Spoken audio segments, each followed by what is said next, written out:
যাচ্ছ তুমি? আমাকে একটু দিবা না? কেন? তুমি কি শুছো? তুমি আমার আম্মু হও।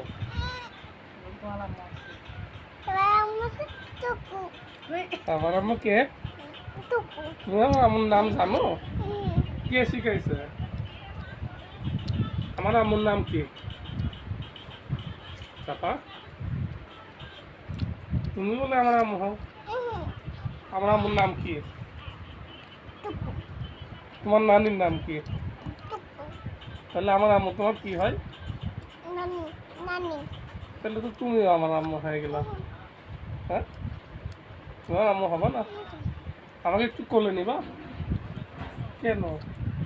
যে আমি অসুস্থ, আমি হাঁটতে পারি না। আমি তো হাঁটতে পারি না, আমাকে একটু কোলে নাও। তা আমি তোমার থেকেও পাতলা, আমার পায়ে অনেক ব্যথা, আমি হাঁটতে